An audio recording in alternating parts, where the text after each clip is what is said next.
quiero daros las gracias desde la Universidad Popular, os quiero dar las gracias a que hayáis venido a esta conferencia, que la va a dar Fernando Valladares. Es una persona que vive aquí en Tres Cantos como nosotros y que tiene una titulación bastante grande. Es doctor en biología, investigador en el CSIC y profesor en la Universidad Rey Juan Carlos de Madrid. Y además es un investigador, yo no sé si decir muy bueno, muy comunicador, sobre la biodiversidad y el impacto que tiene el cambio climático y las actividades humanas en los ecosistemas. No voy a decir que es importante esta conferencia porque el agua es muy importante para el ser humano y yo creo que él nos lo va a contar mucho mejor que yo. Le doy paso a Fernando y para que nos lo digas con unas palabras mucho mejores que las mías. Muy Gracias. bien, muy bien. Muchas gracias a vosotros y a vosotras. Se ve bien la imagen, ¿verdad? Sí, perfecto. Muy bien.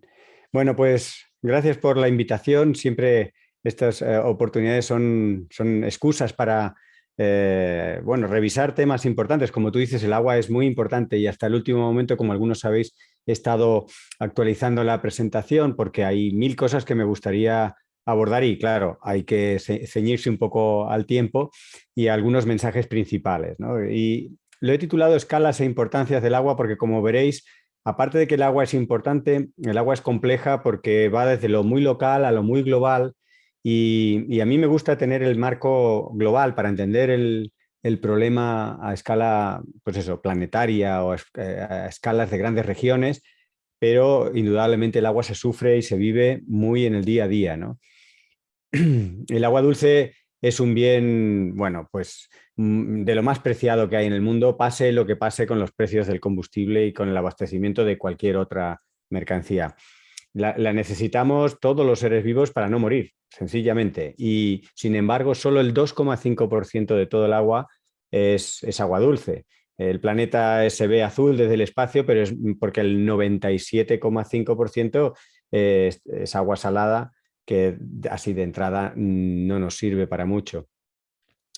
Un aspecto importantísimo que todos tenemos muy presentes, sobre todo los que vivimos en zonas secas como la cuenca mediterránea, como la mayor parte de la península ibérica, es que derrochamos el agua.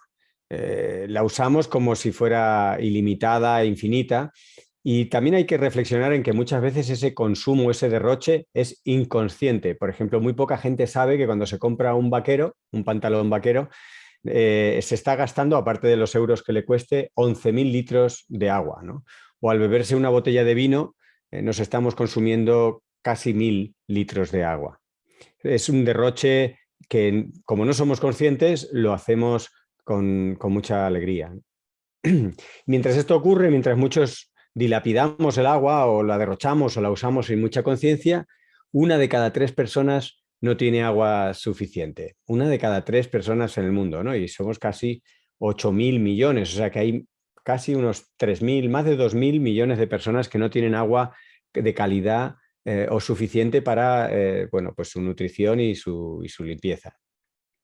El agua en cantidad y calidad es imprescindible para la sociedad y para luchar contra la pobreza y las enfermedades.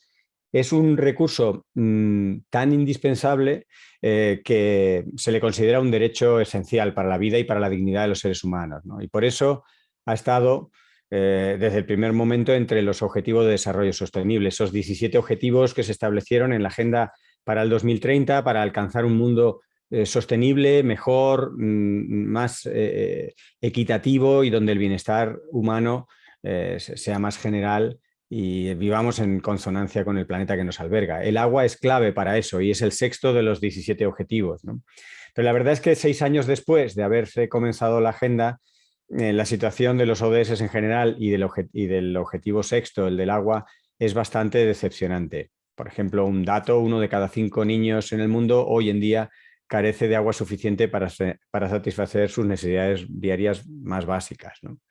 Y por supuesto, ya sabéis que siempre me preocupa y siempre estoy recordando que el cambio climático está ahí, porque el cambio climático muchas veces no toma forma directa de clima extremo, pero sí de forma indirecta está acentuando muchos de los problemas ambientales, económicos, sociales por los que pasa la civilización o la humanidad en estos momentos. Y el cambio climático a través de su interacción con el agua, bien con inundaciones y esos climas extremos de lluvias torrenciales, o bien a través de sequías, está impulsando muchos movimientos, muchas migraciones de personas, está acentuando problemas de salud directas por la calidad del agua, está, digamos, complicando la situación del agua en el planeta. Por si todo esto no fuera suficiente y pensar que las zonas secas del planeta, las zonas limitadas por agua del planeta son mayoritarias, ahora veremos algún dato, el cambio climático, ahora que más necesitamos la productividad agrícola, la está reduciendo. Se calcula que aproximadamente una quinta parte de la productividad de los sistemas agrícolas del mundo han disminuido en estos últimos 60 años. Así que lejos de estar pues mejorando la producción agrícola, la estamos perdiendo en parte, ya os digo, en promedio un 20%, aunque en algunos sitios puede pasar del 30%, debido al impacto del cambio climático y a más impactos que podríamos hablar, porque la agricultura y el agua están muy relacionadas y la agricultura es todo un tema para desarrollar. Pero ya que he mencionado lo de las migraciones, siempre se nos viene a la cabeza los migrantes transsaharianos, los que llegan muchas veces a la península o a Canarias, los que tenemos más próximos, que vienen de otros países, de otras regiones, algunas de ellas muy distantes. Pero ya hay cada vez más informes que muestran la importancia de las migraciones dentro de los países. Las migraciones dentro de los países son especialmente graves porque no tienen, no se pueden acoger esos migrantes a la figura de refugiados. Si tú migras dentro de tu país, si tú abandonas tu casa, tu lugar de residencia y no cruzas una frontera a otro país, hoy por hoy no hay un estatus legal que te pueda acoger y no es fácil asistirte. Y hay millones de personas que se desplazan dentro de sus propios países, ¿no? En un informe se calcula que para el 2050 del orden de 216 millones, o sea, como 5 o 6 veces los habitantes de España. Normalmente estas migraciones dentro de los países son desde las zonas más secas y de menor productividad de los cultivos hasta hacia las zonas un poco menos afectadas por esa sequía, o también zonas afectadas por la subida del mar y las mareas, que son otro de los efectos muy importantes que globalmente empujan a la gente dentro de los países. Pero como veis, el agua es una importante fuente de migración en general en el planeta, pero como quería ilustrar, de estas migraciones tan tremendas que carecen de protección, que son las migraciones dentro de los países. Como os decía, las tierras secas son mayoritarias en el planeta. El 41% de la superficie terrestre mundial son lo que se consideran tierras secas, donde normalmente llueve menos de lo que se transpira o se evapora en condiciones normales. Estas tierras, por tanto, necesitan del agua del subsuelo, necesitan de un agua que venga de otros sitios, porque pierden el balance hídrico, el balance de agua es negativo, ¿no? Y representan además casi la mitad de la superficie agrícola de todo el planeta. Así que son extremadamente importantes. Lo que ocurre en esas tierras secas le ocurre a millones de personas y acaba repercutiéndonos a muchos otros habitantes del planeta que podamos estar lejos, aunque en España no estamos lejos. En España todo el levante se consideran zonas secas, el interior de la península tiene muchas zonas muy secas y, como sabéis, con el cambio climático el avance es inexorable de estas zonas secas. Se habla de desertificación o al menos avance de la aridez. Y para poner esto en perspectiva, en el periodo 1982 al 2015 se perdió un 6% de las tierras secas del mundo, pasaron hacia una figura de desertificación profunda, donde ya no es posible la subsistencia humana, y fue la combinación de prácticas insostenibles agravadas por el cambio climático. Muchas de estas prácticas insostenibles tienen que ver con un uso poco sostenible del agua. O sea, el agua en las zonas secas es normalmente el talón de Aquiles y lo que acaba determinando el destino de muchas personas, ¿no? Pero bueno, estamos hablando de cosas que parece que ocurren muy lejos, ¿no? Aquí estamos en Tres Cantos, estamos en Madrid, estamos en una zona que por fortuna tiene infraestructuras, tiene disponibilidades, tenemos el canal de Isabel II, una idea casi visionaria hace más de un siglo y medio que se empezó a desarrollar esa red de canales para llevar agua a una ciudad que iba a crecer, como de hecho creció, y hoy en día podemos estar relativamente tranquilos de un abastecimiento de agua de calidad para la mayor parte de la península ibérica y desde luego para la mayor parte de la Comunidad de Madrid, aunque hay momentos que ya empezamos a verle las orejas al lobo a esto de la sequía. Veremos este año, que como sabéis es un año especialmente complicado. Ha sido el mes de enero y febrero de los más cálidos y secos desde que hay registros. Luego ha llovido, pero los embalses se han llenado solo en parte.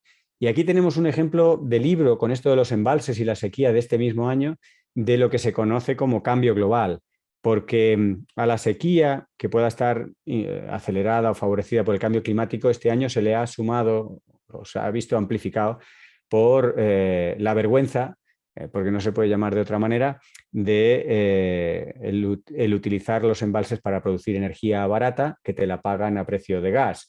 La crisis energética ha provocado, como sabéis, el vaciado de muchos embalses en España y en otros países parecidos, de tal forma que esa picardía, esa picaresca de las grandes productoras de energía de ganar muchísimo dinero, han ganado muchísimo dinero, ya pueden cerrar durante unos años con todo lo que han ganado en estos meses, gracias a que el agua hidráulica, el agua que genera energía eléctrica en las presas, es una energía muy económica, muy barata, pero que se ha tarifado a los consumidores como nosotros a precio de gas, que era el que estaba marcando el precio de esta energía. En fin, estos triquiñuelas que acaban afectándonos a nosotros nos hacen ver cómo problemas globales acaban repercutiendo en el bolsillo, en el dinero que nos queda para pagar la hipoteca o en el día a día, ¿no?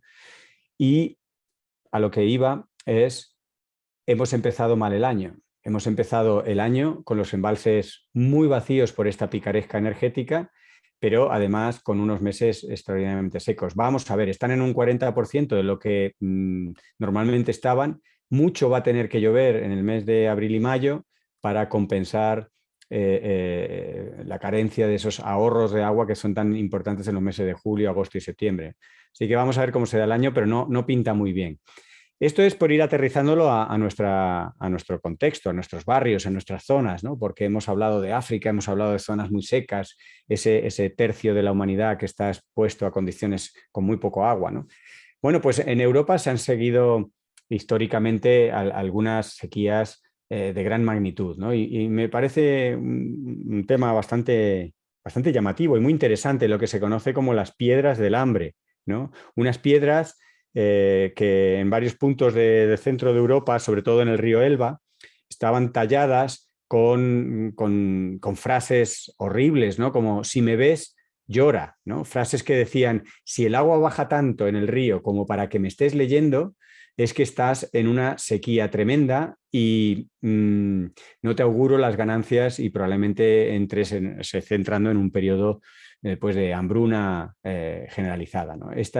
Estas sequías históricas han quedado registradas tanto en los anillos de los árboles como en los anales de los historiadores y, como digo, tienen estas piedras que se han visto en este siglo XXI ya varias veces y que están relatando que la sequía amplificada por el cambio climático en algunas zonas está siendo una realidad muy próxima, ¿no? En Europa tenemos unos fuertes contrastes, porque lo mismo tenemos inundaciones torrenciales y destructivas como las que vimos el verano pasado en el centro de Europa, en Alemania, recordaréis las fotos, y en paralelo fortísimas sequías. Estas grandes inestabilidades, grandes contrastes, tienen que ver con un clima alterado, es una de las consecuencias del cambio climático y bueno, pues genera, como digo, estos fuertes contrastes de que en unas regiones de la propia Europa hay inundaciones y en otras regiones, a pocos centenares o pocos miles de kilómetros de distancia en el mismo continente, hay unas sequías históricas. Hemos hablado de la conexión entre el agua y la agricultura y la vuelvo a hacer ahora, ya no centrándome en las zonas secas, sino estamos en este entorno europeo, en unas zonas de producción donde tenemos una política agraria comunitaria que teóricamente vela por que todo se haga bien, pero en realidad esta política agraria comunitaria sigue con el foco puesto en la productividad, algo que preocupaba mucho al salir de la Segunda Guerra Mundial, pero que no es una preocupación o no debería ser una preocupación en el mundo actual, porque los europeos no tenemos el riesgo de inseguridad alimentaria. Pero la política agraria comunitaria sigue en sus 13, sigue primando la productividad y permite tirar alimentos para sostener una cosa que parece sagrada, que es los precios del mercado. Pero esto tiene consecuencias en el agua, que es el tema de hoy. No solo es algo éticamente tremendo, algo que tiene mucho que ver con los gases de efecto invernadero, sino directamente se calcula que el 23% del agua dulce disponible la estamos despilfarrando, tirando productos vegetales, verduras, hortalizas, frutas, que hemos producido con ese agua y que para igualar los precios del mercado estamos autorizados o incluso animados a que los tiremos en el punto de producción. Estos disparates del ser humano en el siglo XXI que deberíamos repensar muy, muy seriamente. Y hablando de disparates, con una cierta ironía, escribimos un artículo en este mes de enero, al regreso de una expedición por los Andes, hablando del milagro del agua en las zonas secas.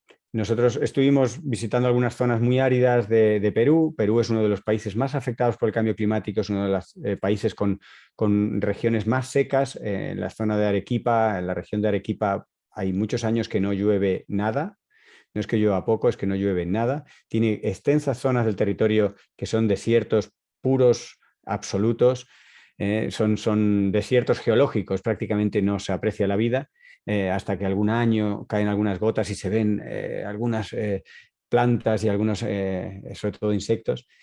Bueno, pues en ese escenario es donde se planteó ya hace algunas décadas agricultura de regadío, pero esa agricultura de regadío se ha amplificado y ahora mismo hay un proyecto de triplicar una región que se llama Majes, en el centro de Arequipa, trayendo agua incluso de uno de los afluentes más importantes del Amazonas. O sea, se canalizaría agua desde un río que iría al Atlántico para traerlo al Pacífico, cruzando los Andes, para generar este milagro del agua en zonas secas. Este milagro del agua en zonas secas, que es algo bastante común, que se ha dado en varios puntos del planeta, es simplemente que los desiertos y estas zonas secas suelen ser zonas cálidas y luminosas. Si tú en una zona donde hay sol y donde hace calor traes agua, claro, se produce un boom de productividad que te enriquece en pocos años. Este es el milagro, entre comillas, este es irónicamente el milagro, el falso desarrollo, porque en realidad empobrece tremendamente las regiones. Se endeuda hídricamente, pero además deja un legado de contaminantes en agroquímicos. Por ejemplo, os invito, si tenéis interés en ver estas cosas, hay dos ejemplos más, aparte de este que pudimos ver en persona en la región de Arequipa pues, y el que ahora mencionaré del Mar Menor, pues tenemos las regiones, por ejemplo, el mar de Salton, el Salton Sea en California. Esto fue inicialmente un error de ingenieros jugueteando con el río Colorado, que generó artificialmente un lago, pero bueno, la historia de aquello que se convirtió luego en una especie de paraíso agrícola, luego un boom turístico y que a los pocos años en realidad volvió a ser desierto, pero solo que muchísimo más contaminado por todos los agroquímicos que quedaban ahí. Y ahora cientos de miles de californianos respiran un aire tóxico, un polvo mezclado con esos agroquímicos de algunas décadas de vivir la vida loca en lo agrícola. Otro sitio que ha sufrido también una historia trágica y tremenda por abuso del agua, del uso del agua en una zona seca, es el Mar de Aral, que ahora prácticamente no existe, quedan apenas unos retazos, menos de la 10ª parte de la extensión original del Mar de Aral, y que fue un proyecto de la antigua Unión Soviética para cultivar algodón como si no hubiera un mañana en una región extraordinariamente árida a base de bombear el agua del Mar de Aral, y así ha quedado aquello, ¿no?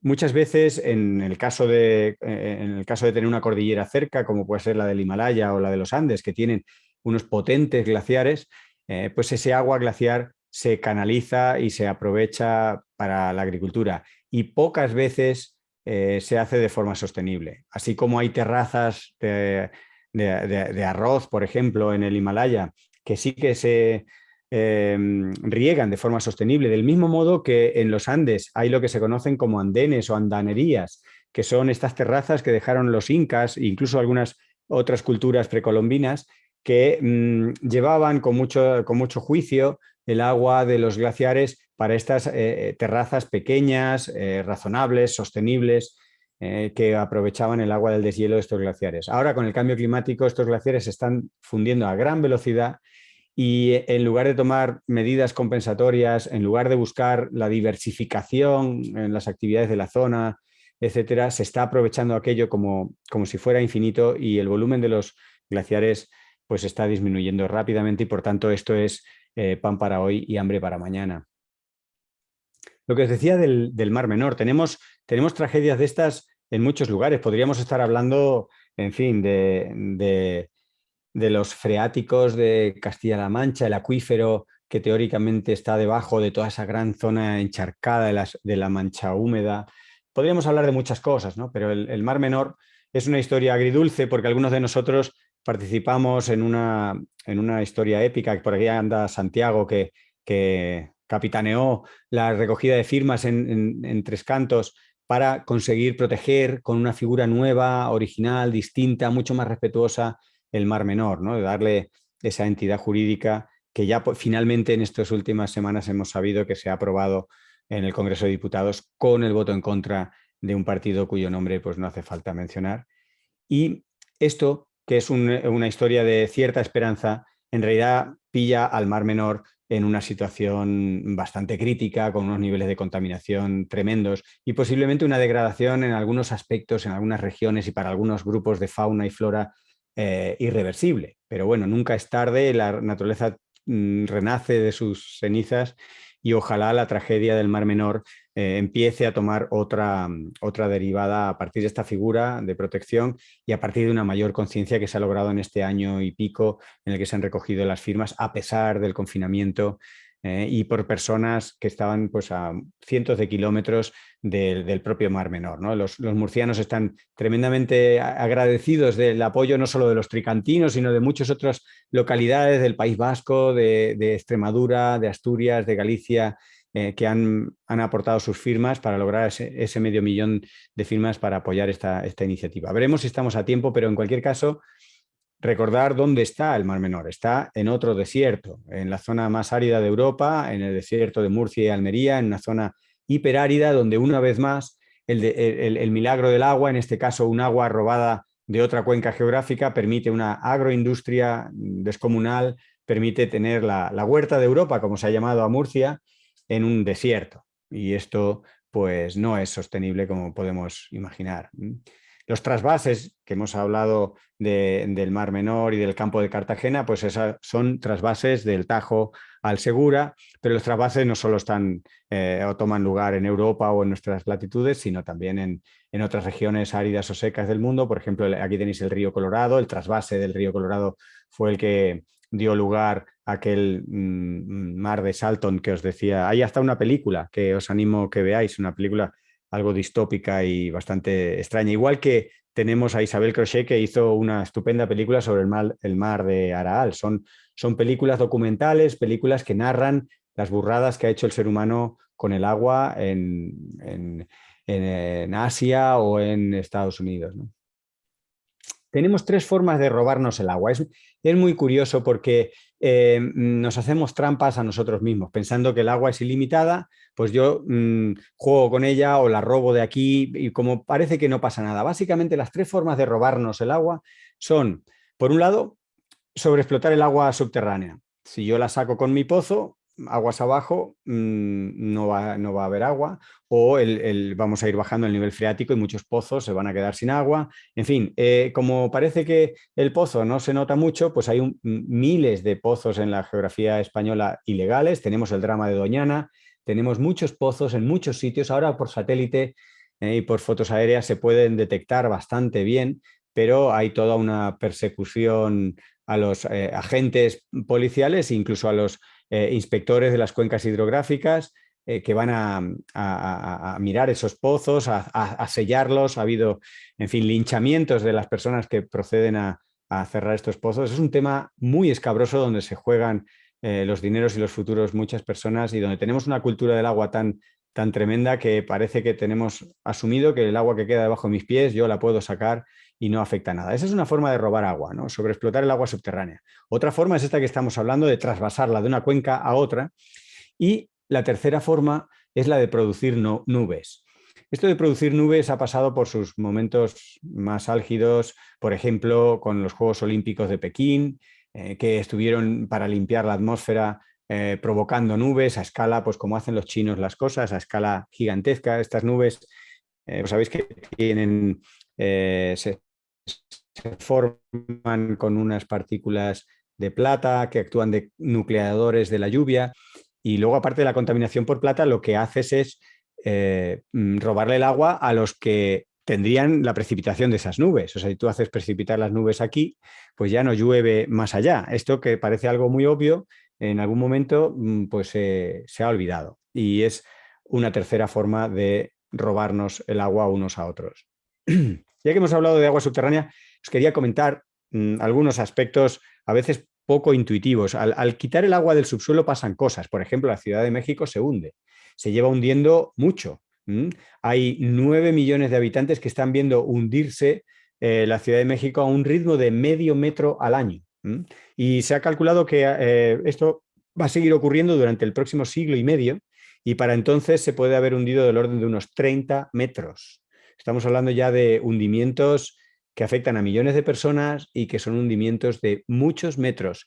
Y la peor parte de esta noticia, del artículo que sacó Chozor y colaboradores el año pasado, es que la compresión del terreno es irreversible. Aunque ahora pongamos agua, el terreno comprimido no va a poder absorberla igual y no se va a recuperar a nivel original. Se puede recuperar en parte, pero no del todo, porque hay un componente de compresión que es irreversible.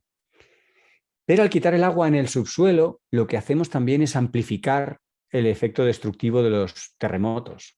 Al pie del Himalaya hay zonas sísmicas de toda la vida, porque es una zona donde confluyen placas tectónicas. En esa zona de confluencia se dan seísmos de forma natural. Lo que ocurre es que al extraer el agua del subsuelo, esos seísmos, en lugar de verse amortiguados, esos temblores en la superficie de la Tierra se ven al revés, amplificados, ¿no? Esto está muy bien estudiado, por ejemplo, como digo, en el Himalaya, al pie del Himalaya, en una región amplia, cerca de Delhi, en toda la zona de Delhi, donde el bombeo humano de aguas subterráneas para irrigar en exceso y de forma extensiva, como si no fuera un bien limitado, pues ha generado estos problemas de contracción del acuífero y expansión pues, de las ondas sísmicas cuando tienen lugar los terremotos, que en esta zona tienen lugar con mucha frecuencia, terremotos de una magnitud moderada que pueden ser muy destructivos. Pero esto mismo ocurrió, por volverlo a traer a una localidad próxima, ocurrió en Lorca, en Murcia. Otra vez más hablamos de Murcia, una zona seca donde la extracción de agua del subsuelo es iba a decir, el deporte nacional. Para algunas personas es imprescindible y no quiero tampoco, en fin, molestar o es un tema muy sensible para algunas personas, pero en general no hay un control del agua, o no ha habido hasta ahora un control del agua subterránea, y en el 2011, el 11 de mayo en concreto, la ciudad de Lorca sufrió un terremoto de una magnitud moderada, 5,1. Es una magnitud que en Chile o en Japón pues nadie se preocuparía, se desayunan muchos días con un terremoto de magnitud 5,1 y no pasa nada, se te mueven un poco las lámparas y ya está. Sin embargo, este terremoto fue muy destructivo en Lorca, afectó a más del 80% de las viviendas. Y esto solo se puede explicar, como hicieron González y colaboradores hace ya 10 años, por precisamente la falta de agua en esas capas profundas del suelo, y el deslizamiento superficial durante el terremoto quedó, por tanto, magnificado por la falta de agua, por la extracción intensa de agua subterránea. O sea que son fenómenos que se dan en muchas zonas secas del mundo, ¿no? Entraríamos en lo que podemos llamar las guerras del agua. Sabéis que muchos conflictos, bueno, no tenemos más que ver Oriente Próximo, ¿no? Ya los altos del Golán, el río Jordán, el Mar Muerto. La poca agua que hay en el Oriente Próximo es objeto de conflictos históricos desde hace miles de años. Para colmo de derroches y de sofisticaciones extrañas, tenemos una pista de esquí en el desierto de Abu Dhabi, y esa pista de esquí tiene el agua extraída, es un agua fósil, extraída del subsuelo de un desierto. Así que imaginaros qué situación tan tensa en un extenso desierto donde tienen dinero y lo que no tienen es agua, ¿no? Bueno, pues las guerras del agua han florecido en muchos lugares del planeta. Si uno busca con el nombre de guerras del agua, lo que está en primer lugar acuñado fue un incidente que ocurrió en Cochabamba, en Bolivia, entre enero y abril del 2000. Ahí la gente salió a la calle y se amotinó porque hubo un intento de privatizar el agua, que era el agua potable municipal. Y como veis en este cartel, la consigna era el agua es del pueblo. Bueno, el agua es del pueblo de momento, pero el agua ya ha salido a bolsa y hay muchos intentos de privatizar el agua en muchos lugares. Sin ir más lejos, en la Comunidad de Madrid sabéis que el canal de Isabel II, que hablaba en un principio, ha sufrido distintos amagos de privatización y desprivatización. En fin, el agua, si seguimos por la vía en la que vamos, va a ser objeto de muchos conflictos, ¿no? Se calcula que hasta el momento ya ha provocado más de 340 guerras graves en el mundo, la creciente falta de agua. El Nilo, por ejemplo, está siendo en sus fuentes, en su origen, en su travesía desde el África Negra hasta el norte de África, pues origen de como silenciados, ¿no? También podríamos hablar de las enfermedades del agua. El agua tiene, por supuesto, la capacidad de dar la vida, pero también de quitarla. Y hay una enfermedad que muchos conocemos, el nombre ya solo mencionarlo nos hace un poco temblar, que es el cólera. Y es una enfermedad que pese a todo sigue persistiendo y a veces en sitios con unos niveles de sanidad moderados o aceptables, no solo en lugares sanitariamente muy terribles. Así que el agua, no solo en cantidad, sino en calidad, es, como decía el Objetivo de Desarrollo Sostenible número 6, un derecho inalienable para las personas y, sin embargo, hay muchos millones de personas en el mundo, 1 de cada 5 niños, por ejemplo, que no tienen ese agua de calidad, ¿no? Y, por supuesto, tampoco cantidad. Y seguimos con esos derroches, ¿no? Aquí tenemos una forma de derrochar agua que, aunque originalmente en Escocia y en el Reino Unido, donde se originaron este tipo de deportes, si os fijáis, en el Reino Unido hay muchos deportes que se hacen sobre un césped verde muy hidratado, pero claro, porque allí hay una lluvia constante durante todo el año y hay una provisión asegurada de agua. Sin embargo, estos deportes se trasladan a otras latitudes, como por ejemplo en el Mediterráneo, y mantener un campo de golf, pese a lo que muchas personas aficionadas al deporte insisten, es un auténtico derroche. Para poner algunas cifras, un campo de golf promedio consume al año el mismo volumen de agua que 200.000 personas. Esto, pues posiblemente en los escenarios de cambio climático en los que estamos entrando ya no sea ya no solo sensato, sino no sea ni viable siquiera, ¿no? ¿Dónde queda una ciudad como Tres Cantos? Es difícil de calcular. Tiene un clima muy seco y el cambio climático lo va a hacer peor. El propio crecimiento poblacional de la ciudad de Tres Cantos indudablemente va a tener una repercusión muy grave sobre el agua local, regional, sobre la calidad del agua y sobre la demanda de este canal de Isabel II, que tampoco es un canal infinito y que tiene que abastecer pues, a los alrededor de 8 millones de madrileños que lo utilizan, ¿no? Me voy acercando hacia una parte que siempre quiero añadir en mis presentaciones, en mis conversaciones, que es meterme con el sistema socioeconómico, porque en el fondo parte de los disparates tienen que ver con cómo hacemos negocios, cómo vendemos y compramos cosas, cómo es la socioeconomía, ¿no? El disparate de que los tomates estén en el supermercado puedan estar a 1 euro el kilo es un tremendo disparate, porque en un país como España No podrían ser tan baratos. Otra cosa es que haya una subvención para las personas que no lo puedan pagar a 2 o 3 o 6 euros el kilo, pero eso es una medida social. Lo que es un tema de puras matemáticas es que no dan las cuentas para que los tomates cuesten tan poquito, ¿no? Una de las cuentas que no dan y que lo explican es precisamente el agua. España tiene una de las aguas más baratas, a pesar de ser una de las aguas más valiosas. Esto no se explica. Aquí tenéis aproximadamente, bueno, para los últimos años, cuántos euros cuesta el metro cúbico de agua en 200 países de Europa, ¿no? Y tenemos en España que no llega a 2 euros el metro cúbico, siendo un 48% más barato que la media de Europa, o sea, la mitad de la media. Pero fijaros, mientras aquí no llega a 2 euros, en países como Dinamarca, que tienen mucho más agua, el agua vale más de 9 euros el metro cúbico.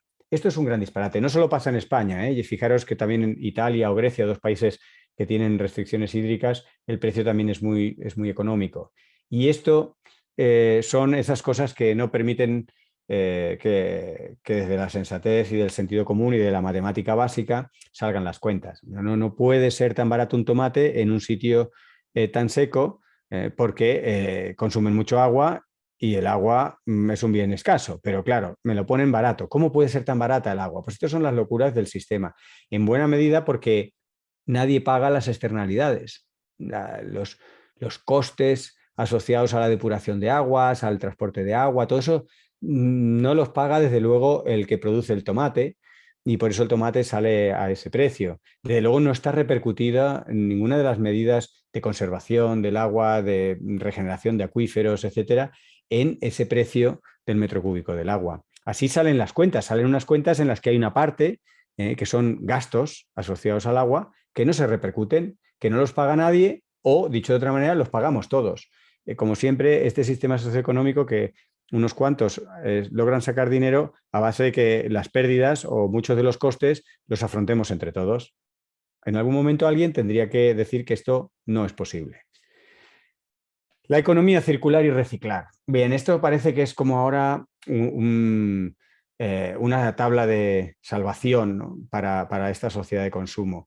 Es verdad que están bien intencionadas, la propia idea de reciclar, reutilizar, etcétera, son ideas muy saludables, muy sensatas, pero tampoco terminan de dar del todo las cuentas. No pensemos, en primer lugar, porque no existe una economía realmente circular. Para hacernos una idea, hasta las cosas que pensamos que más se pueden reciclar, pues como los plásticos, solo se pueden reciclar 5 a 8 veces, o el papel solo entre 6 y 7 veces. La ropa es tremendamente difícil de reciclar porque tiene normalmente fibras de distintas calidades y muchas veces se consume más energía intentando reciclar la ropa que la que se pueda ahorrar, ¿no? por reciclar. Solamente el caso de los vidrios y algunos metales como el aluminio, el reciclado es bastante ilimitado y bastante solución al problema. ¿Pero por qué menciono esto de la economía circular y reciclar? Bueno, porque a veces reciclar, y esto dentro de un aspecto de psicología, ¿no? Como veis, he hablado temas de ecología, de salud, de cambio climático, por supuesto, ecología. Ahora quiero mencionar un poco la psicología humana, que es con la que tenemos que lidiar, nuestra mente, nuestras trampas, las paradojas en las que incurrimos. Fijaros los resultados que os voy a contar en un minutito. Vienen de una revista cuyo nombre ya es bastante ilustrativo, Journal of Environmental Psychology, revista de psicología ambiental. Bien, en el número de octubre del año pasado, este artículo en el que se ponen los resultados de una estadística. ¿Qué elección hacían las personas? Como hablamos de aguas, pues son botellas, sobre todo de botellas de plástico o botella de vidrio. La gente, cuando se les ofrecían la opción de reciclado, cuando tenían cerca o fácil el reciclar, consumían más plástico. Bueno, no vamos a decir consumían, vamos a decir consumimos. Bueno, vamos a incluirnos porque realmente en estas paradojas, ¿no? de que queremos ser muy verdes reciclando, pero no nos damos cuenta de que como es fácil reciclar, en realidad generamos más residuos y al final es peor el remedio que la enfermedad. pues incluyámonos todos, porque de alguna manera incurrimos todos. Estos son experimentos hechos con un muestreo aleatorio de la población y científicamente correctos y matemáticamente solventes. Así que ahí, de alguna manera, estamos reflejados todos, ¿no? Y con esa psicología es con la que tenemos que lidiar, ¿no? Con las múltiples paradojas. Y ya que hablamos de paradojas, España tiene una tremenda paradoja. Una paradoja precisamente con el agua, porque tenemos una de las mejores aguas de grifo del mundo. Y además es de las más baratas, como hemos visto. Y sin embargo, España consume agua embotellada, mucha. Casi 1.000 millones de euros al año nos gastamos los españoles en agua embotellada. 1.000 millones de euros. Del orden de unos 120 litros de agua per cápita cada año consumimos los españoles en agua embotellada, en su mayoría embotellada en plástico, con todo el impacto ambiental de las botellas de plástico, ¿no? Así que realmente es un sobrecoste muy difícil de explicar o de justificar, sobre todo cuando el agua de grifo es tan buena en España, ¿no?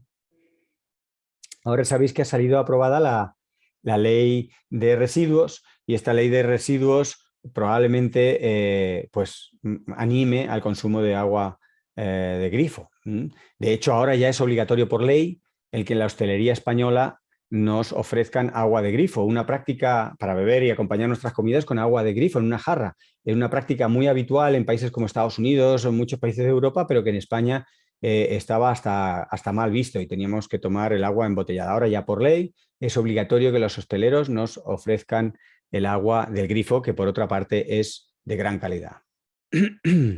Así que bueno, fijaros, si no cambiamos este dichoso sistema socioeconómico en el que estamos metidos, habría que multiplicar los esfuerzos económicos para alcanzar el ODS 6, este que hablábamos del agua dulce a todo el mundo, pues habría que multiplicar los esfuerzos económicos por 4 para llegar con el ODS en el 2030. Claro, tal cual están las cosas, os podéis imaginar que multiplicar los esfuerzos económicos por 4 no parece que esté en la agenda de nadie, no parece muy viable. Así que no, una razón más para cambiar el sistema socioeconómico, la forma en la que gestionamos las cosas, en este caso la forma en la que gestionamos el agua.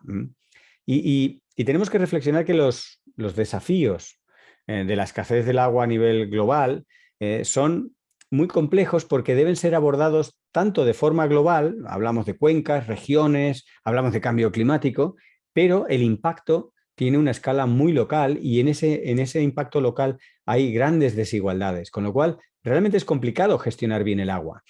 Probablemente tengamos que combinar una intendencia y una logística individual, familiar, muy de grano fino, con unos grandes planes estratégicos de cuencas, trasvases y gestiones de los acuíferos para poder sortear esos escenarios que el cambio climático nos va a hacer cada vez más difíciles y poder ir acercándonos en lo posible a ese ODS 6, ese Objetivo de Desarrollo Sostenible 6 sobre el agua. Así que, fijaros, en el mundo en el que estamos, sometiendo a los ecosistemas a tantos impactos, llama la atención el gran cambio que supone sustituir una preposición por otra.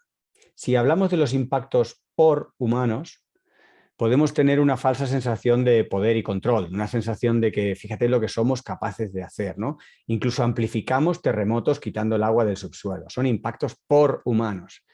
Pero si miramos las personas que enferman, que mueren, que migran, los negocios que fracasan, los fallos en las cosechas, veríamos que en realidad la preposición de por hay que cambiarla por la preposición en.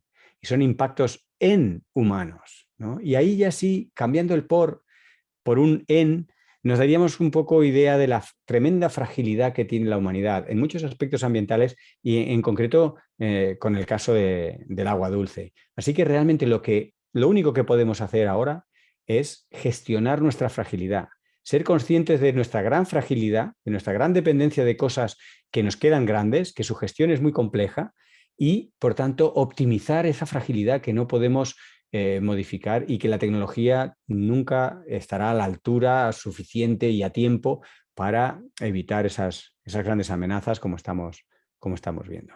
Así que bueno, con todo esto, pues nada, muchas gracias y quedo, bueno, pues encantado de que tengamos un turno de preguntas. Como sabéis, en mi página web Valladares Info hay mucha información y podéis cotillear todas estas cosas y mucho más. Gracias. Muchas gracias, Fernando.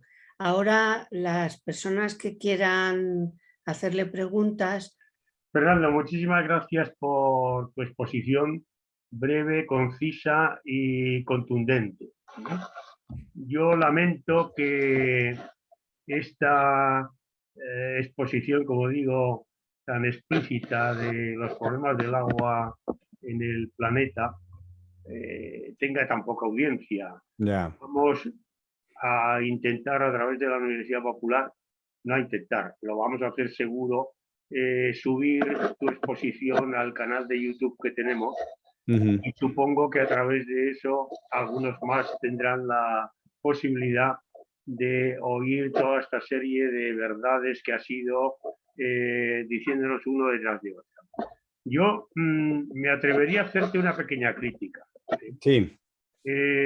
Creo que desde el punto de vista técnico tu exposición es impecable, pero me ha faltado oírte en algún momento que toda esta serie de tremendos problemas que tenemos con el agua, que no es más que una pequeña parte de lo que tenemos con la emergencia climática, son consecuencia de un sistema económico llamado capitalismo neoliberal que se ha apoderado del planeta totalmente.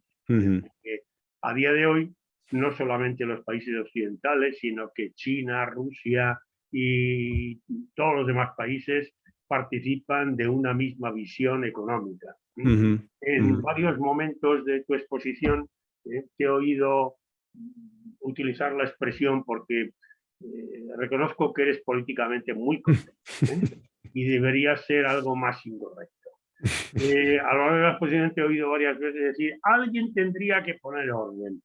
Los que tienen que poner orden evidentemente son los gobiernos, ¿no? Y si acaso podemos decir, pues el resto de humanos somos idiotas por seguir votando a personas que tienen un comportamiento tan poco honesto y tan poco respetuoso con el medio ambiente, ¿no? Y con el planeta en general. Entonces digo que me ha faltado esa guinda de decir, oiga, todo esto tiene padres, todo esto tiene su origen, tal. Yo entiendo, mira, justamente el martes próximo me toca en la Universidad Popular dar una conferencia sobre la emergencia climática y el modelo energético. Y me ha chocado que muchas de las cosas que voy a decir son totalmente en paralelo con las que has dicho tú respecto del agua. Claro. Hay muchísimos problemas en torno al modelo energético que tienen los mismos orígenes y que por más que los digamos y que los amplifiquemos, esto parece como el parlamento o el discurso en medio del desierto. Aquí estamos 18, 19 o 19 personas y me atrevería a decir que todos los que estamos aquí somos conscientes del problema, participamos de tu visión, la apoyamos y en cierto modo nos desesperamos de ver que tengamos tan poca audiencia y tan poco eco. Ya. Pues fíjate, Vicente, o sea, comparto mucho lo que dices y le llevo dando muchas vueltas a cómo contar las cosas, con quién meterme y demás. No es tanto que quiera ser políticamente correcto, que a veces sí quiero serlo y otras veces no tengo obstáculo en pisarle los pies a alguien, ¿no? Pero también es verdad que los políticos no vienen de Marte y que el sistema con el que los elegimos es lejos de ser perfecto. Entonces tampoco resolvemos mucho echándole las culpas a los políticos, porque en realidad la parte de la culpa la tenemos nosotros, no solo por elegirlos, sino por aceptar una forma en la que las cosas funcionan, ¿no? Por eso también tengo un poco de ironía y de retranca y hablo de paradojas y menciono esto del reciclado, este ejemplo que he puesto al final, porque realmente el ser humano se hace muchas trampas a sí mismo y no solo es cuestión de algunos padres, como tú dices, que es verdad que esto tiene padres y hay personas, entidades responsables, mucho más, con más responsabilidad, valga la redundancia, que muchos de nosotros, ¿no? Pero aún así, creo que tenemos que ir empujando hacia un nuevo modelo entre todos, porque lo podemos ver en el propio ayuntamiento de Tres Cantos. Esto escala desde un municipio hacia digamos, a la nación y hacia el planeta o la civilización entera. Tuve ocasión, como algunos sabéis, de conversar largo y tendido durante hora y pico con nuestro alcalde y tenemos dos visiones completamente distintas de lo que queremos para Tres Cantos, pero hubo una cosa que creo que le preocupó, que le dije que él nos había empobrecido a todos con la visión de este Tres Cantos que se aleja de la naturaleza, que nuestro propio valor patrimonial había perdido con su gestión, ¿no? Me quise poner en su lenguaje, porque para mí el lenguaje es otro, ¿no? Yo no hablaría de dinero, yo creo que no es el dinero la moneda de cambio para todo, ¿no? Pero me puse, y eso le dolió porque, y se defendió un poco como diciendo, yo me encontré muchas cosas hechas, yo le dije que hiciéramos un paseo juntos por el nuevo Tres Cantos, y si eso tiene algo que ver con el Tres Cantos original, digamos, el que ganó premios de arquitectura, el que mucha gente viene ilusionado a vivir y a disfrutar, ¿no? Con zonas verdes intercaladas, con edificios bajos, con mucho espacio entre un edificio y otro, ¿no? Un ecosistema humano, pero hasta cierto punto natural, ¿no? Esto le dolió y yo creo que es lo más a lo que podía aspirar. Él me habló de su programa electoral, yo le quise recordar que él no está ahí por su programa electoral, porque en realidad es el sistema, digamos, él salió por ser del partido que tocaba que fuera y entonces tampoco, o sea, él no es mucho más culpable. Lo que quiero decir es que esto es una cuestión complicada, no es solo ser políticamente correcto, sino también hacernos todos eco de nuestro granito de compromiso, responsabilidad. Estamos aquí todos muy concienciados, eso es verdad, pero con nuestra conciencia, yo encantado de hablar solo a 18 personas, ¿eh? Nunca tengo especial limitación. Si no hablo a una gran audiencia, no hablo, no, he hablado a 3 personas, siempre aprendo, es un ejercicio muy abierto y te agradezco, Vicente, que compartas esas frustraciones que desde luego también las siento y entre todos vayamos buscando la forma no solo de conseguir llegar a más gente, sino sobre todo de llegar a gente diferente, de llegar... El alcalde, por seguir con este ejemplo, se puso enseguida a la defensiva cuando creyó notar que yo era como de otra opción política. Y yo creo que estamos hablando de cosas que tienen que ser mucho más transversales, que independientemente del partido político al que votes, tienes que entender que el agua está limitada, que el cambio climático pasa no sé qué, que el campo de golf no es hídrica, social, económica, ambientalmente justificable y este tipo de cosas, ¿no? Tenemos que encontrar entre todos la forma de decirlo, que no se sienta molesto ni se ponga a la defensiva ningún partido de la oposición o del poder, ninguna persona que tenga más o menos dinero o que viva en tal o tal otro sitio, que tenga tal o cual limitación o posibilidad. Hay que ir encontrando esa ley de mínimo común múltiplo que nos permita enfocar objetivos comunes, es decir, vamos a mejorar en este sentido. Y eso no es nada fácil. Y yo me tomo todas estas oportunidades de charlar con vosotros como ejercicios de seguir dándole vueltas a una pelota que no termine de ser del todo redonda, ¿no? Pues espero que tenga o que tengamos la ocasión de recordarle en breve, cuando ponga encima de la mesa de nuevo el campo de golf de Tres Cantos, lo que has dicho de que el campo de golf equivale al consumo de agua de 200.000 personas.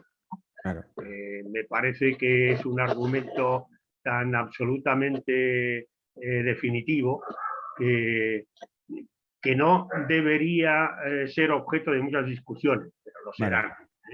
Y respecto de muchas de las cosas que has dicho, yo también quería recordar, quería hacerte una observación. Has hablado del precio del metro cúbico del agua en distintos países de Europa y cómo en España, que tenemos una hidrología muy pobre, pues curiosamente tenemos el precio del metro cúbico muy barato. Bueno, depende de las zonas, ¿no? Porque en Madrid efectivamente el primer metro cúbico está a 0,6 euros el metro cúbico, pero si te vas al Levante no baja de 3 euros el metro cúbico. Pero bueno, yeah. Pero eso lo has comparado con el tema del cultivo, los cultivos en general y del tomate. Y yo quería hacerte la observación de que el precio ese que has estimado de 1,50 por término medio metro cúbico en España corresponde al consumo doméstico. Pero desde luego la agricultura no paga ese precio, ni muchísimo menos. Claro, todavía más. No se pueden permitir Claro. el vender los tomates a ese precio, ¿no? Claro, claro.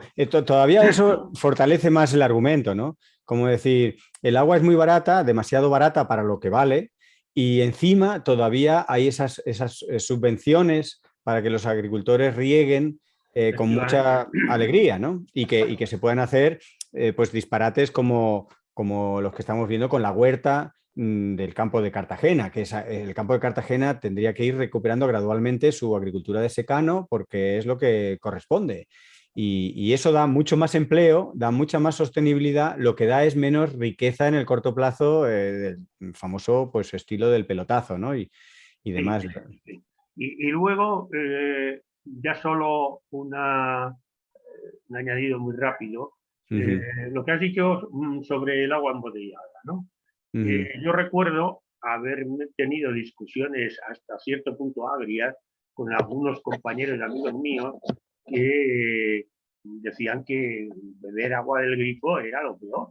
Y son personas que se consideran, digamos, respetuosos con el medio ambiente, ecologistas, etcétera, etcétera. Y yo decía, el agua embotellada solo es aconsejable en aquellas situaciones en las que realmente el agua del grifo tiene problemas muy serios, pero en Madrid, pues nada, se enfadaban muchísimo.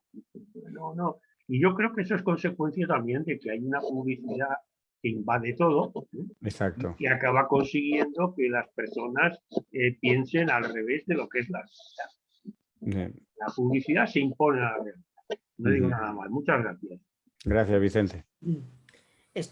Fernando, yo te quería hacer una pregunta sobre el agua desalada. ¿Qué opinas? Porque yo vengo de Ibiza y en Ibiza hay escasez de agua porque hay mucho turismo y se quedan sin agua en verano. Entonces tienen una máquina o dos desaladoras. Eso no provoca más, no ataca más al ecosistema. Sí, el agua de desalinizadoras tiene dos problemas. Uno, el coste energético y otro, las salmueras, ¿no? Las salmueras que resultan, pues eso, es como una especie de papilla hipersalina que se vierte en las proximidades, porque realmente es carísimo si lo tienes que llevar a mar abierto, pues indudablemente es una forma de contaminación y claro que altera la flora y la fauna marina y es un problema. Aunque le des sal al mar, es una concentración tan alta que es perjudicial. Eso se está de alguna manera paliando, igual que tenemos depuradoras para las aguas fecales o los residuos o las aguas urbanas y demás, pues también hay mecanismos para esa salmuera liberarla, mezclarla. Tal. Lo que pasa es que la legislación siempre va un poco por detrás del conocimiento y entonces la puesta en práctica, la obligación por el marco legislativo de la gestión de esas salmueras, pues todavía es muy imperfecta, vamos a llamarlo así. El tema energético es esperanzador porque indudablemente con las energías renovables, digamos, creciendo, abaratándose tanto como se está abaratando, por ejemplo, la solar fotovoltaica, el gran consumo energético de estas centrales desalinizadoras puede irse viendo compensado cada vez más por una energía renovable y demás. O sea que esa vía de desalar se está mejorando gracias a la tecnología y en muchos casos, como indicas, quizá no haya otra alternativa. Yo considero que en muchos sitios es una mejor opción que traerte el agua desde otro sitio, de otro lugar, con todos los conflictos, con todo el agua que se pierde por el camino, con todo el coste de mantenimiento de las infraestructuras de transporte. En fin, no sé si recordáis un momento en el que la ciudad de Barcelona casi se queda sin agua, después de un invierno muy seco, y saltaron todas las alarmas. Y se plantearon varias cosas, porque hay dos cosas que conectan directamente con la salud, con la seguridad de los países, ¿no? Una son los residuos. Cuando se está muchos días sin recoger la basura, entra a funcionar el ejército, porque es un tema de seguridad nacional. Y algo muy parecido ocurre con el agua. Y Barcelona estuvo a punto de saltar a, no sé cómo es el nombre técnico, ese nivel de alarma, y se barajó traer agua desde el delta del Ebro por un canal, digamos, amplificando los canales existentes. Se barajó comprarle agua a los franceses, que están en el fondo muy cerca. Pero eso se descartó por motivos de equilibrios de poder, y la dependencia hídrica de un país no puede someterse a los designios de otra, y eso se descartó por un tema geopolítico bastante sorprendente. Se pensó en traer agua de Almería, que estaba realmente más lejos, pero de las desalinizadoras de Almería. Todo aquello lo que luego al final llovió en el último momento, y salvados por la campana, hubo el agua justa para más o menos, con un poco de eficiencia y un poco de ayuda, y de aquí y de allá se sorteó la situación. Pero esos eventos van a ocurrir cada vez con más frecuencia en el futuro, pues por el propio cambio climático y la demanda de agua de la población, ¿no? Así que aquello fue un zafarrancho de combate, y creo que tener optimizados sistemas de desalinización en un país seco como es España, en muchas grandes ciudades, las Islas Canarias, las Islas Baleares, casi es una obligación, no es una alternativa. Lo que pasa es que esa opción se puede hacer con más o menos huella ambiental, lo que te digo del cómo se gestionan las salmueras, o con más o menos consumo no sostenible de energía, y las tecnologías cada año van mejorando, así que ahí se va ganando terreno a la ineficiencia energética y al problema ambiental. Es conflictivo, pero creo que, como digo, es más sostenible que traerte agua desde un trasvase desde 1000 kilómetros más allá, ¿no? Muchas gracias, Guillermina. Bueno, gracias a Fernando por su compromiso y por su participación, y estar siempre presto ahí a colaborar. Yo discrepo del anterior compañero que ha intervenido, diciendo de esa falta de afinar la puntería a los causantes de esto, sino que se lo pregunten ahora, vamos, los últimos sucesos en el Congreso con la rebelión científica. Yo creo que ahí ha habido un compromiso muy claro, ¿no?, de unos cuantos científicos, que ya nos gustaría que fuera muchísimo más numerosa, pero ahí desde luego ahí estaba Fernando ahí sacando pecho y bueno, y sufriendo las consecuencias de esa rebelión, ¿no? Que bueno, que todos agradecemos ese papel y ese compromiso que él tiene, y además como tricantino mucho más, ¿no? Yo lo que quería era, bueno, llamar un poco la atención con ese planteamiento que hacía Fernando bueno, que es algo, una consecuencia que estamos viendo, ¿no? La falta de concienciación de la gente, ¿no?, en la problemática del valor del agua, ¿no? Yo creo que hay tiene que ver un poco con las trampas del sistema, ¿no? Lo que también tú decías antes de la economía circular, lo del reciclaje y tal, ¿no? El embotellado y los plásticos, que, bueno, creamos plásticos reciclables, pero creamos cada vez más envases, ¿no? Y eso, pues, es una trampa, evidentemente. Está bien, antes no se hacía, pero cada vez lo que hacemos es que haya más envases. Y otra de las cosas que aquí nos está ocurriendo es con el tema de los riegos. Aquí, cuando regamos con agua regenerada, parece que ya lo tenemos todo hecho. Nos tranquilizamos la conciencia y parece que ya la gente... Y aquí en Tres Cantos yo creo que eso ha calado. Y a lo mejor es una de las cosas que tenemos que ahondar en ello, ¿no? Porque además también sabemos que cuando falta el agua regenerada, se está regando con agua potable. Eso ya lo han reconocido públicamente, han tenido, vamos, la ingenuidad, o no sé, el cuajo, la desvergüenza de decirlo públicamente en un pleno, que a veces faltaba el agua regenerada y que tiraban de la vía, ¿no? Entonces, yo creo que hay que empezar a decir, o sea, a criticar, ¿no? A criticar, a poner en cuestión las bondades del agua regenerada.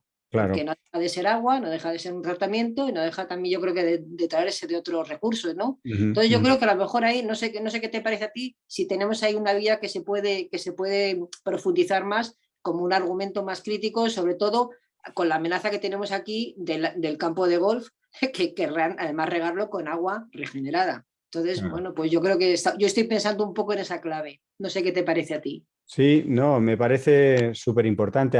Creo que tenemos que movernos hacia un escenario de distintos calidades y tipos de agua, ¿no? Tenemos un agua de una excelente calidad en el grifo que la usamos para todo. El otro día estaba mirando cuando en los eventos de Calima, que había gente por aquí en mi urbanización que estaba limpiando el coche y que llegó a limpiar el coche hasta 3 veces, ¿no? Porque no se daba cuenta de que la calima seguía cayendo y esa persona quería seguir teniendo el coche brillante. La cantidad de agua que pudo gastar es indescriptible, pero sobre todo la calidad del agua que gastó esa persona es absurda. O sea, ¿por qué necesitas un agua potable de la máxima calidad para simplemente quitarle el polvo y ese rojizo de la calima? Entonces, creo que no estamos todavía ahí en el punto, por un lado, de las propias infraestructuras, pero tendríamos que tener sistemas, como en algunos países ya se están empezando a implementar, de doble circuito doméstico de aguas, ¿no? Algo tan obvio como la cadena del váter, ¿no? Tirar de la cisterna con un agua tan buena, pues es un disparate, ¿no? Hay unos usos que se podrían hacer del agua de la ducha y eso cuando lo multiplicamos por los miles de tricantinos, al final es mucho agua que se puede usar. O sea, estamos poniendo el foco en una parte que es importante y que levanta conciencias, que es lo que estás diciendo, pues la jardinería, el eventual campo de golf, que ojalá que nunca tenga lugar, pero solo es una parte. Tenemos que llevar eso al ámbito doméstico, igual que estamos haciendo con el autoconsumo, con paneles solares allí donde los podemos ir instalando, pues también hay que ir pensando cómo se puede reutilizar el agua antes de desecharla y tirarla a las cloacas o a la red de alcantarillado donde toque, ¿no? Ahí hay mucho que hacer porque por poco que se haga, como es nada casi lo que se hace, vamos a ir ganando mucho, ¿no?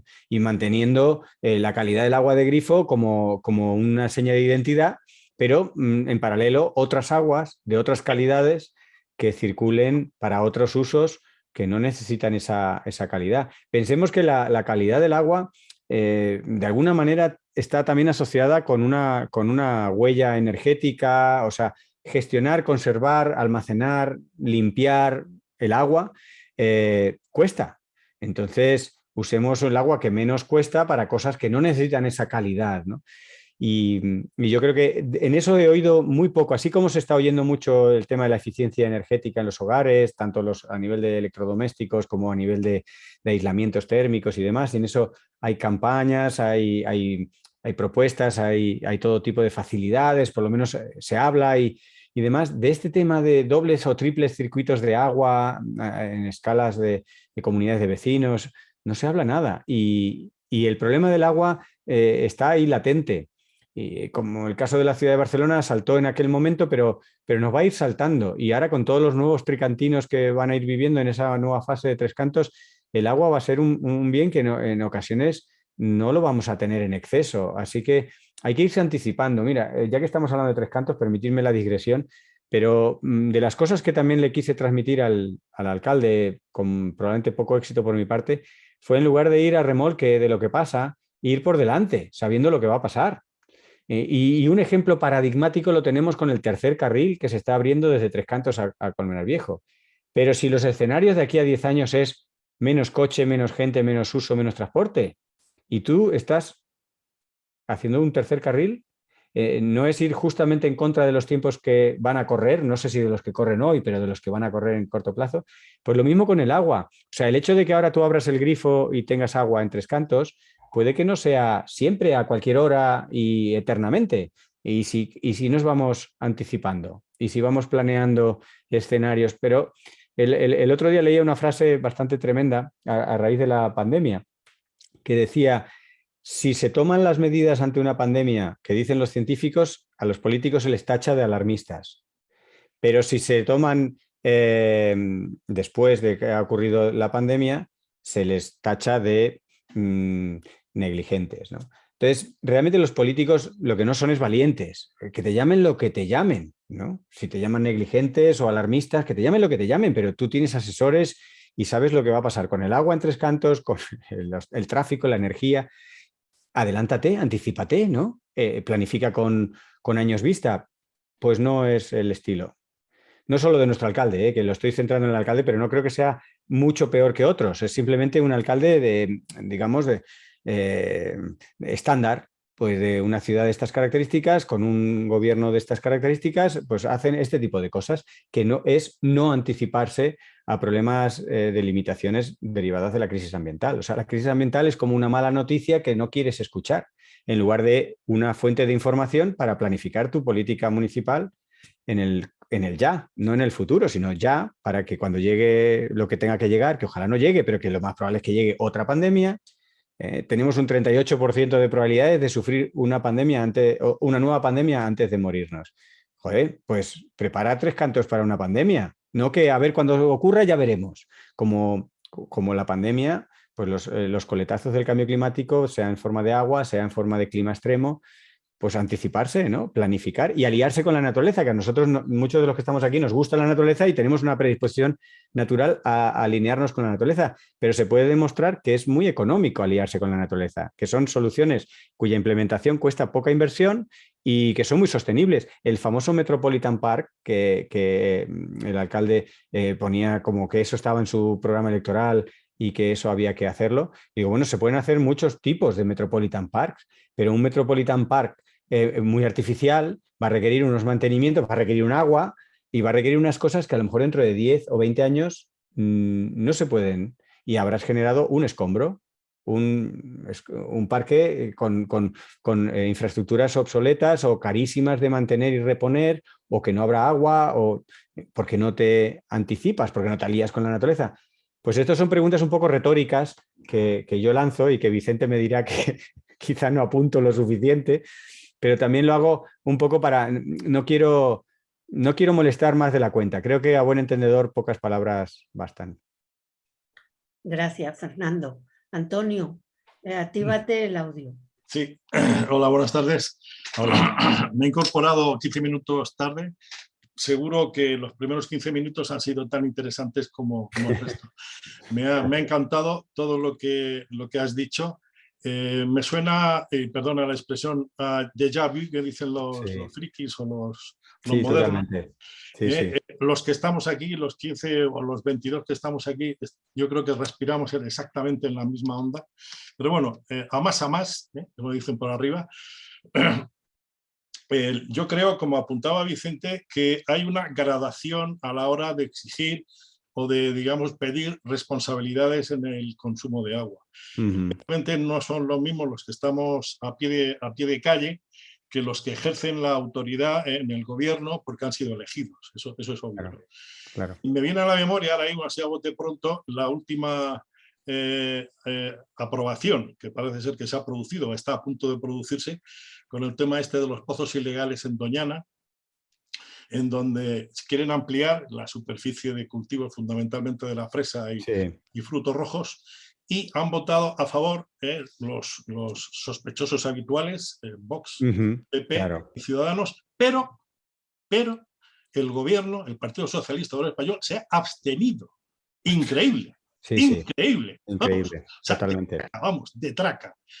O sea, eso es impresionante. Yo soy de Murcia y todo lo que tiene que ver con el Mar Menor, porque, bueno, te puedo decir que en verano allí con los calores que hay allí en el Valle del Segura, allí o te vas a la costa o pereces fácilmente, vamos. Entonces, lo normal es que la gente pues, se busque la vida de la manera que sea, los ricos con su chalet y los pobres poniendo un chiringuito en la playa, al lado de la playa, pero vamos, ahí todo el mundo en verano se tira al Mar Menor.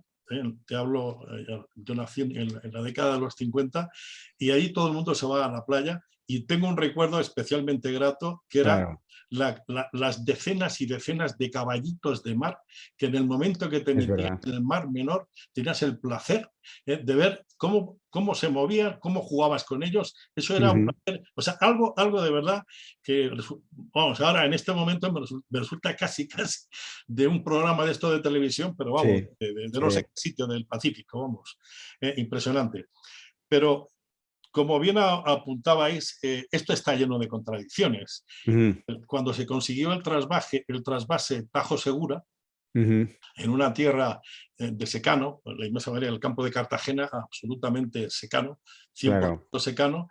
Con suerte, en algunos sitios se producían melones, Torre Pacheco y alguna zona determinada, pero el resto era secano puro y duro, ¿no? Pues cuando se consigue el trasvase Tajo Segura, ha beneficiado fundamentalmente a los productos de huerta. El brócoli, el 95% del brócoli que se come en el Reino Unido sale precisamente del campo de Cartagena, ¿no? Y bueno, y tantas otras frutas, fundamentalmente verduras, que es lo que se produce en el campo de Cartagena, que van a parar a todos los, sobre todo en cultivos primerizos, o sea, fuera de temporada, en el invierno, ¿no? A través de los invernaderos. Pero ha sido tal la sobreexplotación, que conocéis tan bien como yo, se ha llenado tanto aquello de nitratos, se ha esquilmado, se ha abusado de los rendimientos que se pedían a la tierra, pues que aquello evidentemente tenía que estallar de alguna manera. ¿Y quién lo ha pagado? ¿Qué ha sido? Pues el Mar Menor. El Mar Menor se ha infectado y está absolutamente envenenado, ¿no? Bien, pero mira por dónde son las grandes superficies de venta de productos en Londres, en Frankfurt, en París, etcétera, etcétera, los que conocedoras de cómo se ha dado lugar a eso, están exigiendo, como me imagino que sabréis, están haciendo auditorías de cómo se llega a la producción de todas esas verduras y frutas también, y si excede, si no se tiene no se produce de un procedimiento que sea razonable, que no se abuse de los nitratos y precisamente de la química, sencillamente dejan de comprar. Y está habiendo una evolución precisamente, pero porque en origen, o sea, perdón, en destino, están poniendo las condiciones para que eso se produzca.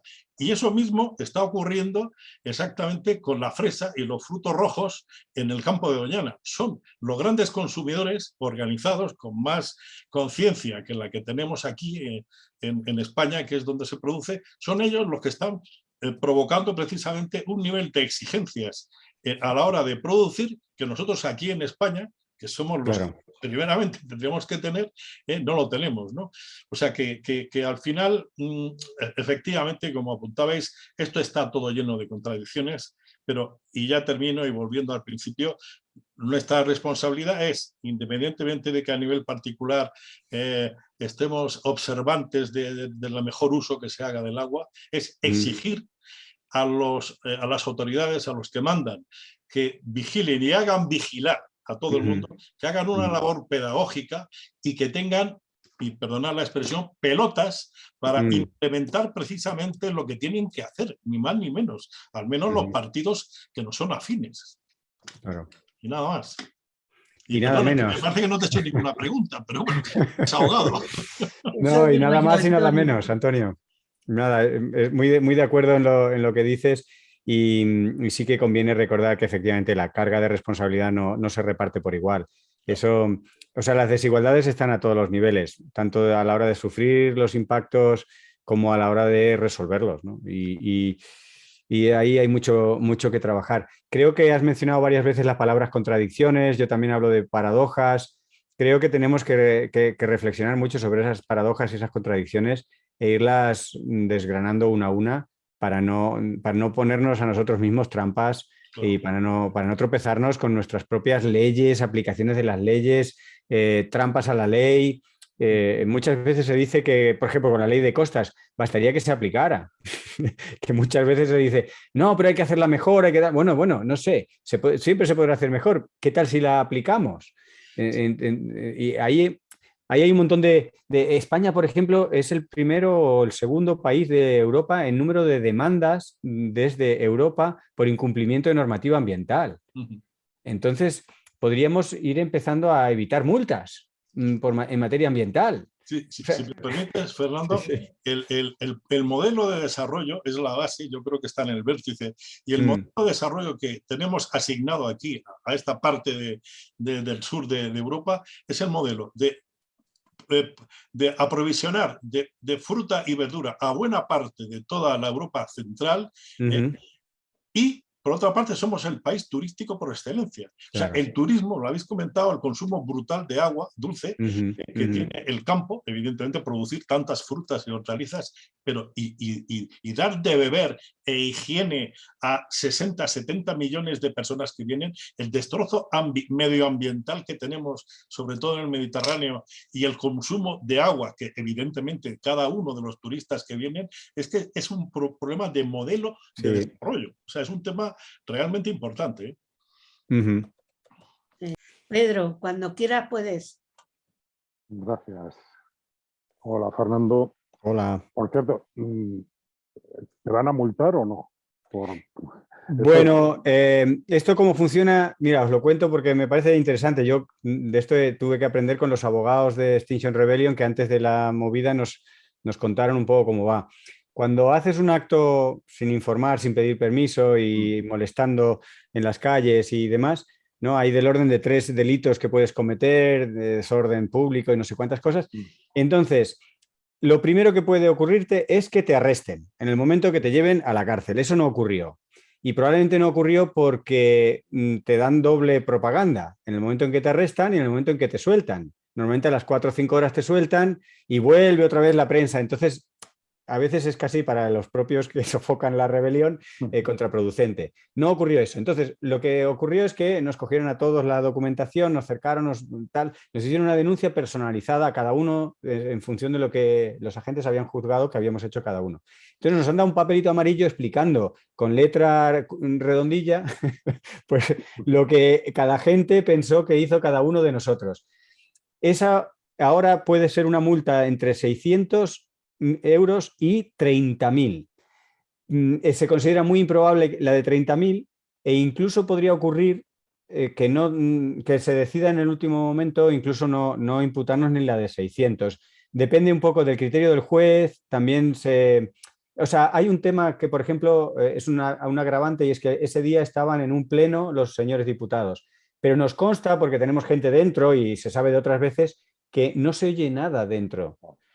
No se oye nada. Tú puedes estar fuera con un concierto de heavy metal que dentro del Congreso no se oye nada, pero es un agravante que puede ser tenido en cuenta para sancionarte más. Así que ahora, indudablemente se recurrirán las cosas. Si pasamos 2 años, las cosas, esto prescribiría.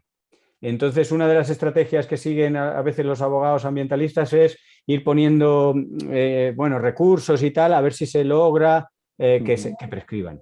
Esto lo hacen mejor los corruptos que salen en la tele todos los días. Ellos esto se lo saben fenomenal.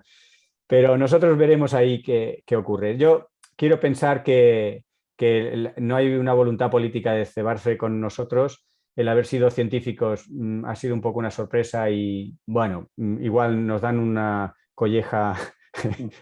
Habrá juicio, o sea, nos llamarán y tendremos que ir a declarar y cosas de esas, pero probablemente no se traduzca. Pero, desde luego, 30.000 euros yo no tengo ahora para pagar. Espero que no, Vale. que no lleguemos a esos niveles. No, es por dejar de saludarte. Si hay que colaborar con 30.000 euros, pues yo no te conozco. A ver, cambiarte de acera cuando me veas. Hasta una cantidad más baja, oye, pues coño, queda uno bien, pero más no.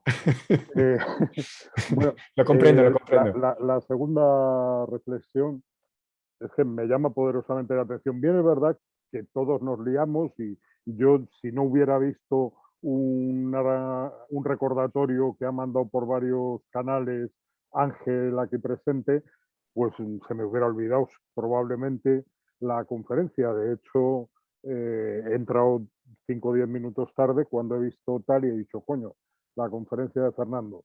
Pero me llama la atención que habiendo tenido solo el Pen3C, solo en Twitter, 1.902 impresiones del cartel, 151 interacciones, 22 ampliaciones de detalle, más los likes, los retweets y tal y cual, estemos solo 18, es algo increíble. Es señal de que la gente vive más de el titular y la publicidad que de la información. De hecho, hay muchos activistas que dicen, bueno, pues vamos a dar solo titulares y solo tal. Yo la verdad es que desisto. O sea, si la gente va a estar en contra del campo de golf porque le digamos una frase que sea bonita, pues Claro. oye, que les den campo de golf. Yo, Claro. ¿qué quieres que le haga?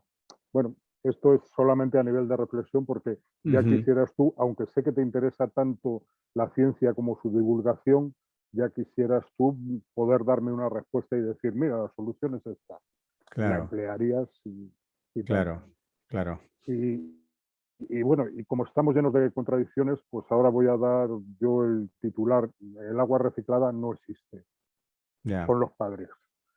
ya. Lo que no he entendido nunca es por qué el canal de Isabel II construyó una depuradora capaz de producir una cantidad inmensa de agua reciclada que la Confederación Hidrográfica del Tajo, que no es una cosa progresista, una institución progresista, no puede permitir que se gaste porque dejaríamos acuíferos muy importantes sin agua. Entonces, bueno, pues saber para qué se hizo, aparte de para poner todo Tres Cantos llenito de cartelitos morados mintiendo, diciendo este parque se riega con agua reciclada. El agua reciclada que podemos utilizar o que la Confederación Hidrográfica del Tajo nos permite utilizar solo da para regar los 2 millones de metros cuadrados de zonas verdes de Tres Cantos durante un mes. Entonces, es absurdo que tengamos capacidad para gastar 10 veces más agua reciclada si no es posible gastarla. Es Claro. más, en ese pleno que comentaba Guillermina, el concejal de Medio Ambiente, que es un buen chaval, pero de este tema no sabe nada y tampoco parece que se preocupe mucho por averiguarlo, llegó a decir que como vamos a hacer más zonas verdes, vamos a pedirle al canal de Isabel II que nos dé más agua reciclada. Ya. Digo, no se ha enterado ni de quién es quien le prohíbe dar el agua reciclada. En fin, Ya, ya. ya me callo, que es muy tarde. No, no. De hecho, no, es muy interesante porque tú, Pedro, tienes un conocimiento muy, muy aterrizado a los metros cúbicos, a la realidad, que yo desconozco. Yo muchas veces os escucho y tomo nota mental de la situación. Pero estamos llenos de contradicciones y de paradojas. Y con el agua nos estamos haciendo a veces yo creo que muchas trampas, ¿no? Y de tomar un agua de aquí y de allá. Luego hemos visto arroyos que es tal. Ahora hay planes para el Metropolitan de un agua que no se sabe dónde va a salir para hacer un embalse estupendo. A mí me parece una actitud un poco infantil, ¿no? Muy ingenua, muy, muy simplista de tratar el agua. Bueno, como siempre, aquí nunca ha faltado, nunca ha faltado, nunca éramos tantos ni nunca había un cambio climático. Así, en fin. Bueno, no lo sé. Yo creo que se ha hablado ya de casi todo. Lo primero, Fernando, como siempre, es darte las gracias y bueno, se disfruta mucho escuchándote. Gracias. Yo particularmente lo digo.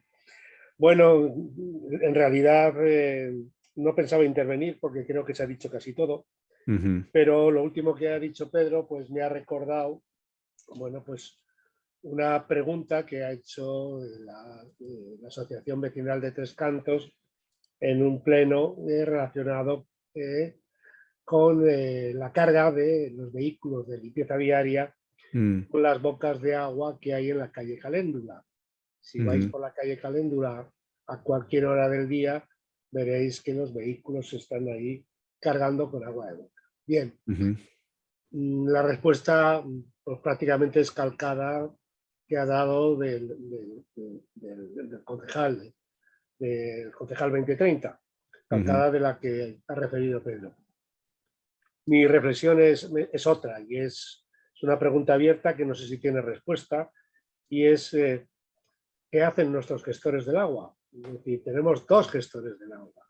Uno que es el canal de Isabel II, es el que parece que da las autorizaciones y demás, y otro que es la Confederación Hidrográfica del Tajo, ¿no? La Confederación no voy a hablar, de las confederaciones no voy a hablar porque ya lo has dicho tú. Es decir, por mor de la producción energética, bueno, pues evidentemente somos capaces de vaciar los pantanos con las consecuencias que tiene para determinadas poblaciones. Con lo cual las conferencias hidrográficas pues no se sabe muy bien para qué sirven, o por lo menos yo no termino de entenderlo, a servicio de quién están, ¿no? Ya. Y con respecto al canal de Isabel II, tengo la sensación de que ha perdido pues ese punto importante que tenía de ser un organismo ilustrado, que nace cuando nace, para poner en valor, bueno, pues ese recurso y para gestionarlo convenientemente. Y ahora, bueno, pues estamos luchando, como has dicho tú, porque no privaticen el agua. Claro. Me pasa lo mismo que Antonio, que no sé si estoy preguntando o estoy haciendo una reflexión en voz alta. Entonces es muy difícil con unas instituciones que se supone que son las que tienen que gestionar el agua, es muy difícil que luego tengamos algo de conciencia. Estoy pensando en tu vecino que no aprecia ese recurso, ni tan siquiera desde el punto de vista de lo que cuesta que él pueda abrir el grifo y que sepamos todo lo que hay detrás desde el punto de vista de organizaciones, mantenimiento, infraestructuras, potabilización, etcétera, etcétera. Y eso, pues, somos incapaces, por lo menos los que estamos aquí, que creo que estamos muy concienciados, de trasladar, ¿no?, a nuestros convecinos lo que significa, pues, disponer de ese agua. Pero nuestros gestores del ayuntamiento, ¿qué valor le dan al agua potable? Ya. Y luego, desde el punto de vista de planificación, ¿cómo es que siguen planificando, bueno, jardines enloquecidos? Ahora estamos con el Metropolitan Park, pero es que el siguiente que va a venir es el Paraninfo. Y Paraninfo es una montaña de escombro que la van a convertir en un vergel. Entonces, es decir, ahí no estamos perdiendo patrimonio natural, pero sí vamos a aumentar nuestra huella hídrica hasta el infinito y mucho más allá. Yeah. En fin, no me voy a extender más, ¿no? Pero sí es esa pregunta que dejo abierta, ¿no? ¿Qué clase de gestores tenemos en relación con el tema del agua? Gracias, Fernando, de nuevo. Muy bien, pues nada, gracias a todos y todas. Yo también empiezo a estar un poco cansado, el día empezó temprano, así que me despido un poco de vosotros y vosotras. Hasta la próxima. Muy bien, muchas gracias.